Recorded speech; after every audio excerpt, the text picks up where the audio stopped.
É com alegria que retomamos o estudo da Epístola de Paulo aos Efésios. Estamos estudando o capítulo 3 e hoje nós iremos ver do versículo 9 até o versículo 12. Vamos à leitura da palavra de Deus. Assim está escrito: e demonstrar a todos qual seja a comunhão do mistério que desde os séculos esteve oculto em Deus, que tudo criou por meio de Jesus Cristo, para que agora pela igreja a multiforme sabedoria de Deus seja conhecida dos principados e potestades nos céus, segundo o eterno propósito que fez em Cristo Jesus nosso Senhor, no qual temos ousadia e acesso com confiança pela nossa fé nele. Amém?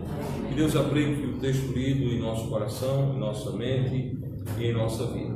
Amados, nessa porção da palavra de Deus, nós temos o apóstolo Paulo nos ensinando sobre a comunhão do mistério, a comunhão do mistério que Deus guardou para si durante séculos e séculos e que revelou na pessoa de Cristo no Novo Testamento, na Nova Aliança. E ele fala de uma comunhão do mistério. A comunhão do mistério vem pelo Evangelho da Graça, pelo Evangelho da Salvação. Qual era o mistério oculto? A revelação de que Deus salva todo e qualquer ser humano que crê em Jesus como seu Salvador pessoal. O mistério é que a salvação ela é por meio da pessoa de Cristo e tão somente pela pessoa de Cristo. É o Evangelho da Graça que traz salvação mediante a fé. Eu convido os irmãos a abrirem as Bíblias para o Evangelho de João, capítulo 3, versículo 36. Evangelho de João, capítulo 3, versículo 36, onde está escrito: aquele que crê no Filho tem a vida eterna, mas aquele que não crê no Filho não verá a vida, mas a ira de Deus sobre ele permanece. Esse mistério de que todo aquele que crê em Jesus tem a vida eterna. Quando nós olhamos para a estrutura do Velho Testamento, nós vemos que Deus chamou um homem e desse homem fez uma nação e deu a essa nação inúmeras promessas, e toda a estrutura do Velho Testamento mostra uma relação de Deus de modo muito particular e especial com o povo de Israel. Ao povo de Israel pertence a promessa, ao povo de Israel pertence a palavra de Deus, e a salvação vem pelos judeus. Então, se você faz uma leitura do Velho Testamento, você vê tudo apontando para os judeus. Havia o templo, não é isso? Havia o templo, havia os sacerdotes, todo o serviço era prestado em Jerusalém. E de repente nós temos a revelação de um mistério, que aquela estrutura ela é deixada de lado e nós temos algo novo. Os verdadeiros adoradores adorarão o Pai em espírito e em verdade. Quando Jesus conversa com a mulher samaritana, ele começa a mostrar que há algo ocorrendo que indica exatamente essa abertura de Deus para a salvação de todo aquele que crê na pessoa de Cristo. O Evangelho de salvação, o Evangelho de Deus, o Evangelho eterno salva todo aquele que crê em Jesus. Não há outro meio de salvação e Deus salva todo e qualquer que crê em Jesus. Pode ser judeu, pode não ser judeu, pode ser brasileiro, pode não ser brasileiro. Ou seja, o Evangelho não tem uma nacionalidade. O Evangelho é Deus em Cristo salvando todo aquele que nele crê. Então, esse mistério é revelado. E esse mistério abre a comunhão de qualquer pessoa com Deus por meio de Jesus Cristo. E esse mistério abre também a comunhão entre um judeu e um não judeu em um mesmo corpo, a Igreja de Cristo. Vamos ver mais adiante. Era impensável um samaritano compor a mesa com um judeu. Na Igreja de Cristo isso torna-se possível. Na Igreja de Cristo isso é mais do que possível, porque a Igreja de Cristo ela não tem nacionalidade, ela tem localidade, ela é local e ela é composta por todos os seus membros naquela localidade, independente da nacionalidade dos mesmos. Independente da nacionalidade dos mesmos. Eu mencionei, eu quero convidar os irmãos para o capítulo 4 do Evangelho de João, onde Jesus apresenta essa revelação desse mistério, que é plenamente divulgado, que é plenamente tornado notório no trabalho de Paulo, mas Jesus mostra-nos exatamente essa mudança do velho para o novo, do antigo pacto para o novo pacto. Capítulo 4, versículo 20. A mulher samaritana diz o seguinte: nossos pais adoraram neste monte, e vós dizeis que em Jerusalém o lugar onde se deve adorar. Disse-lhe Jesus: mulher, crê-me que a hora vem em que nem neste monte nem em Jerusalém adorareis ao Pai. Vós adorais o que não sabeis, nós adoramos o que sabemos, porque a salvação vem dos judeus. Mas a hora vem, agora é, em que os verdadeiros adoradores adorarão o Pai em espírito e em verdade, porque o Pai procura a tais que assim o adorem. Deus é espírito, e importa que os que o adorem em espírito e em verdade. Maravilha, que Deus está mostrando, está abrindo esse mistério. Até então, os samaritanos adoravam nos montes e os judeus adoravam em Jerusalém. Então, toda a adoração verdadeira ela tinha de ser em Jerusalém. E aí Jesus mostra que isso ficou para trás.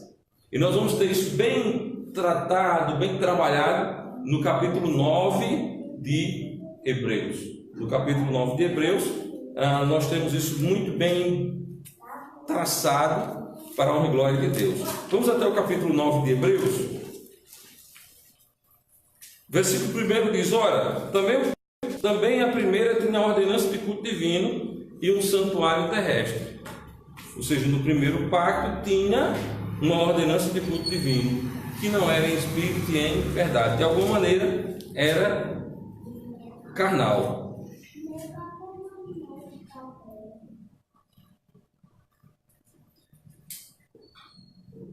Versículo 9 diz que é uma alegoria para o tempo presente, em que se oferece dons e sacrifícios, que quanto à consciência não pode aperfeiçoar aquele que faz o serviço. Lá no Velho Testamento tinha todo esse serviço, todo esse trabalho, mas não podia aperfeiçoar ninguém. Não podia aperfeiçoar ninguém. Então esse é o mistério que é revelado. Começa a ser revelado exatamente com a pregação de João Batista, passa pela pregação de Jesus e é plenamente revelado nas epístolas de Paulo. Versículo 9, que é uma alegoria para o tempo presente, que se oferecem dons e sacrifícios, que quanto à consciência não pode aperfeiçoar aquele que faz o serviço. Versículo 10, consistindo somente em comidas e bebidas e várias oblações e justificação da carne, impostos até o tempo da correção. Qual é o mistério? O tempo da correção. Mas vindo Cristo, o sumo sacerdote dos bens futuros, por um maior e mais perfeito tabernáculo, não feito por mãos, isto é, não desta criação. Vindo Cristo. A manifestação de Cristo quebra o velho e coloca o novo em seu lugar.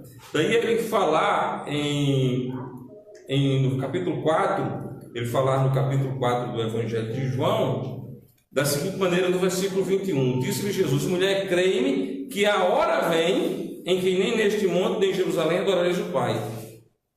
A hora vem, certo? Que nem em Jerusalém, nem nestes montes.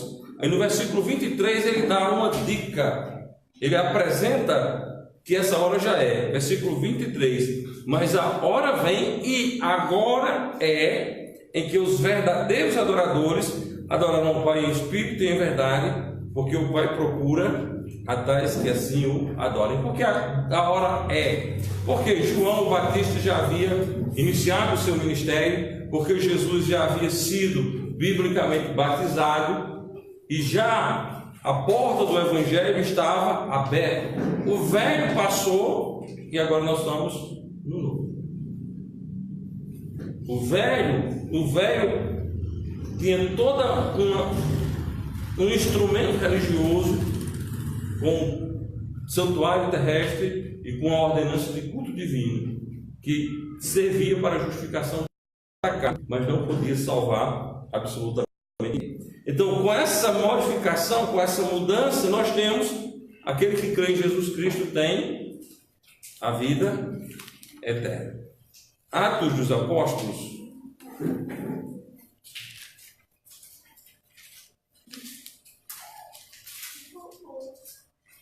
capítulo 16, versículo 31.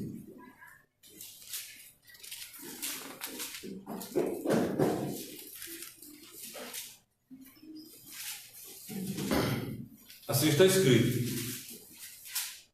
e eles disseram: crê no Senhor Jesus Cristo e serás salvo, tu e a tua casa. Eu acredito que esse texto seja o texto que sintetize, deixe mais fácil de entender, mais fácil de compreender isso que nós estamos dizendo aqui. O mistério é revelado. Lá no Velho Testamento você tem todo um aparato religioso, aquilo não justifica ninguém. Aí a palavra de Deus diz: crê no Senhor Jesus e serás salvo, toda a tua casa. Quer ser salvo? Crê em Jesus. Quer continuar indo para o inferno? Não crê em Jesus. Seja religioso, seja bonzinho, faça o que quiser da vida, mas não vai poder ser salvo, porque a salvação é exclusividade de Cristo Jesus. E o que foi que ele fez para ser o nosso Salvador? Morreu na cruz. Isaías 53, e eu fui buscar lá no Velho Testamento esse texto, porque de certa forma Deus, através dos profetas, através da lei, já vinha apresentando Jesus como Salvador pessoal, e as pessoas não conseguiam ver. O que foi que ele fez?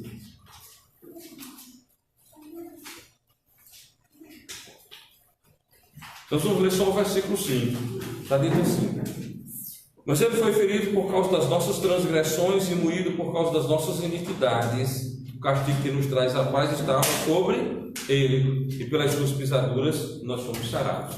A morte de Jesus Cristo é a razão dessa nova aliança, é a razão dessa novidade, é a razão desse mistério. O Evangelho é a razão da revelação desse mistério, que nós somos salvos por meio da graça. Salvos e salvos e membrados à Igreja de Cristo, nós temos então o milagre de estar juntos no mesmo corpo, judeus e gentios. Isso é um milagre. No mesmo corpo, Igreja de Cristo, está judeus e gentios. Atos capítulo 2, versículo 41. Atos 2, 41.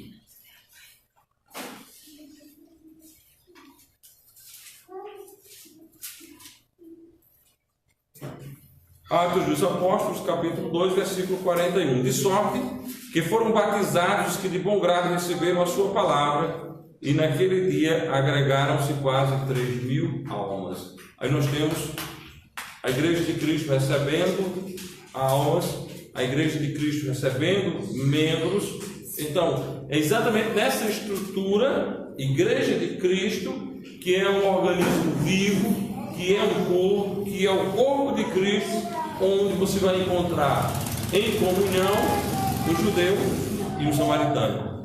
No livro de Atos você vai encontrar isso: judeus, samaritanos, judeus e gentios, certo? Lendo o livro de Atos você vai encontrar exatamente isso, certo? Você vai encontrar judeus e gentios, você vai encontrar samaritanos, judeus e gentios sendo membros de alguma daquelas igrejas de Cristo espalhada no mundo afora, certo? Então, essa é a magnitude dessa comunhão do mistério do Evangelho Santo e Eterno do nosso Senhor e Salvador Jesus Cristo. Então, nesse corpo, que é a Igreja de Cristo, que é, por sinal, o corpo de Cristo, veja Efésios capítulo 1, versículos 22 e 23.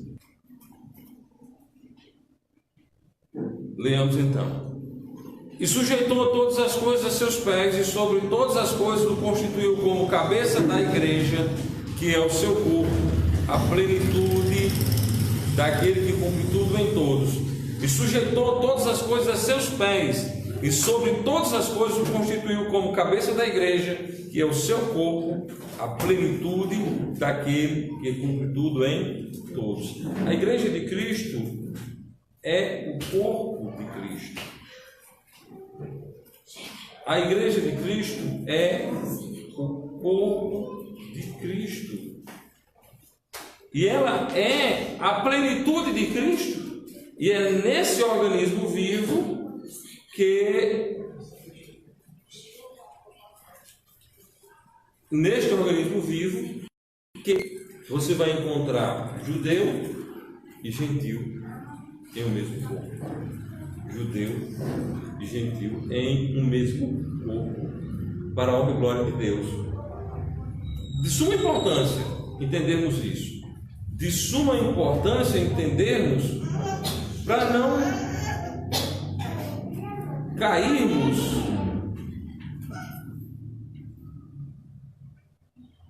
na doutrina falsa da Igreja Universal Invisível, para não acharmos algo que a Bíblia não ensina e não diz. Então a Bíblia é muito clara aqui. A igreja, quem é a igreja? Corpo de Cristo. Corpo de Cristo, plenitude daquele que cumpre tudo em todos. Que igreja é essa? Aquela igreja que Jesus Cristo iniciou. Uma igreja de função batista e uma igreja local e visível em operação para a honra e glória de Deus. Ela é o corpo de Cristo. Ela é a plenitude de Cristo. Bom, agora, além da igreja ser o corpo de Cristo e a plenitude de Cristo, ela também tem uma função didática. A palavra de Deus diz que pela igreja a multiforme sabedoria de Deus, né? Ela é revelada, ela é manifestada. Efésios capítulo 3.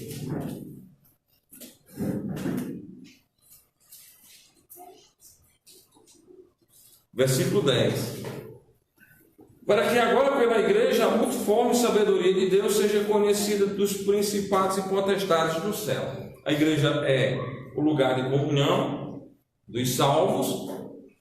Pode estar dentro dessa comunhão dos salvos judeus, gentios, samaritanos. Nessa comunhão dos salvos não existe barreira de nacionalidade, não existe barreira de povo, não existe barreira de língua. Agora, ela é local. Tem que estar em um lugar reunidos. A igreja é composta de pessoas salvas, biblicamente batizadas, organizadas, a igreja de Cristo, local e visível. Sendo assim, essa congregação, esse corpo de Cristo, ele é utilizado por Deus como instrumento didático para tornar conhecida a sabedoria, a multiforme sabedoria de Deus. Conhecida onde? Nos céus. Para que agora, pela igreja, a multiforme sabedoria de Deus seja conhecida dos principados e potestades dos céus.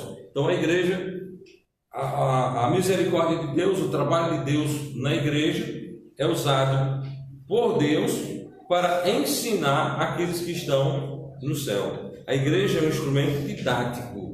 A igreja ensina potestades e principados.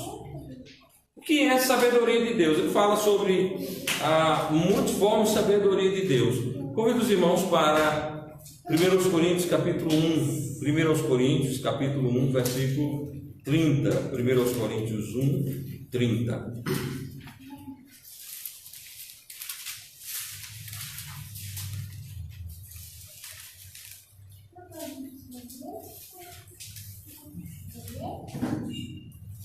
Olha só o que está dito.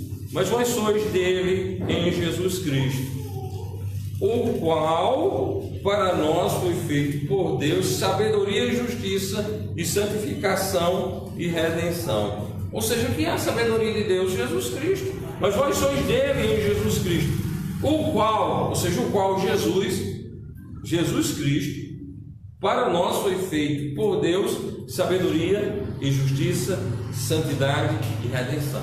Então Jesus Cristo é a sabedoria de Deus. A magnitude, a manifestação máxima da sabedoria de Deus está na pessoa de Cristo, está em Jesus Cristo. A nossa atenção a Cristo se dá pelo fato dele ser o nosso Redentor, dele ser o nosso Salvador. A sabedoria de Deus em Cristo não é valorizada pelo mundo. A grande maioria das pessoas não valorizam a sabedoria de Cristo. 1 Coríntios capítulo 1, versículo 21. 1 Coríntios 1, 21 diz: pois visto que na sabedoria de Deus o mundo não conheceu a Deus pela sua sabedoria, aprove Deus salvar os crentes pela loucura da pregação. A pregação da palavra de Deus é loucura.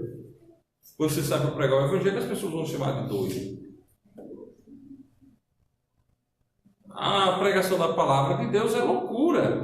A grande maioria das pessoas tratam a pregação do evangelho como uma coisa louca, como uma coisa sem sentido. Sentido é carnalidade, música mundana, drogas, farras, promiscuidade. Isso tem o maior sentido.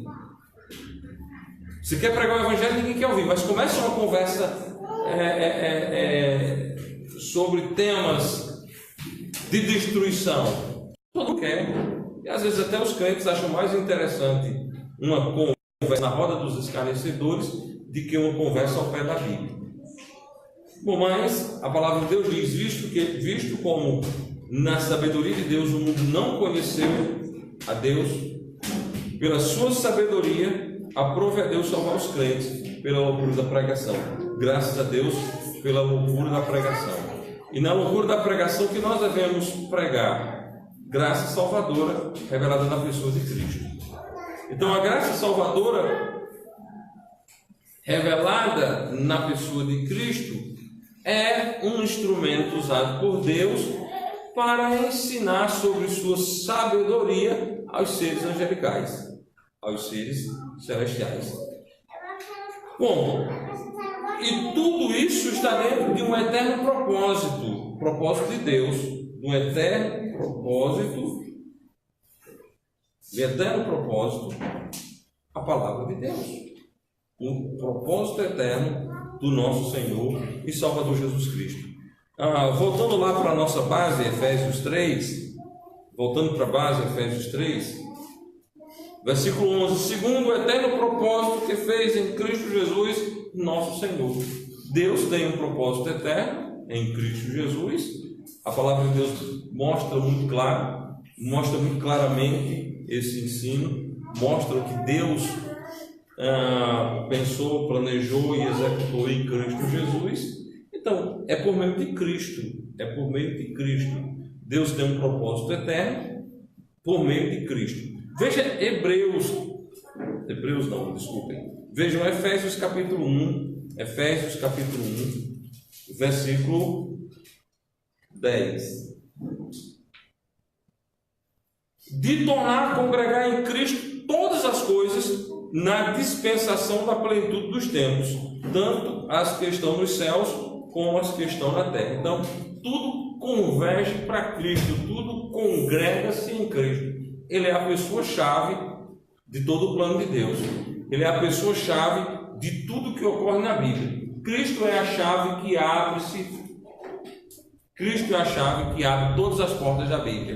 Cristo é a chave que resolve todos os problemas da Bíblia. Então, se você quer acertar em relação a Deus e a sua palavra, veja Cristo. Então, Deus tem um propósito em Cristo. Que propósito é esse? Congregar em Cristo todas as coisas na dispensação da plenitude dos tempos, tanto as que estão nos céus como as que estão na terra. Então, Cristo é a base do plano de Deus.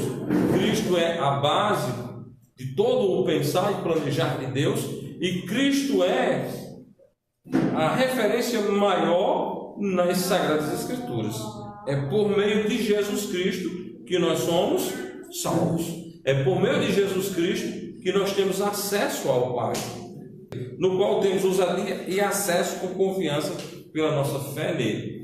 Acesso, entrada a esta graça. Você tem entrada na graça de Deus por meio de Jesus Cristo.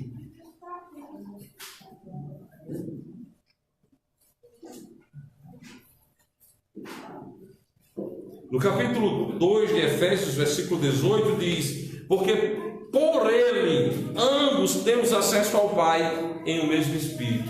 Aí nós temos o ápice da revelação do mistério, né? Ambos, tanto judeu como gentil, têm entrada ao Pai. Temos acesso ao Pai. Lembrando o texto de João, bem conhecido de todos. Disse-lhe Jesus: eu sou o caminho e a verdade e a vida. Ninguém vem ao Pai senão por mim. Evangelho de João 14:6. Certo? Por Jesus Cristo nós temos acesso. Por Jesus Cristo nós temos entradas. Portanto, meus amados irmãos, não existe algo não existe algo tão importante quanto Cristo. Cristo é a pessoa da Bíblia, do Gênesis ao Apocalipse. Se eu não consigo encontrar Cristo na Bíblia, é porque eu estou lendo errado. Porém, lá no Velho Testamento estava escondido. No Novo Testamento está revelado. No Velho Testamento estava oculto. No Novo Testamento está revelado. Ok? Mas isso não implica dizer que Cristo não estava lá. Né? Ele era a pedra. Né? Ele era a pedra. Ele era o cordeiro. E por aí vai. Certo? Cristo estava lá no Velho Testamento. Porém, de maneira oculta. E no Novo Testamento ele está revelado para que todo aquele que nele crê não pereça, mas tenha vida eterna. E se alguém pergunta: mas pastor, e lá no Velho Testamento, como as pessoas eram salvas?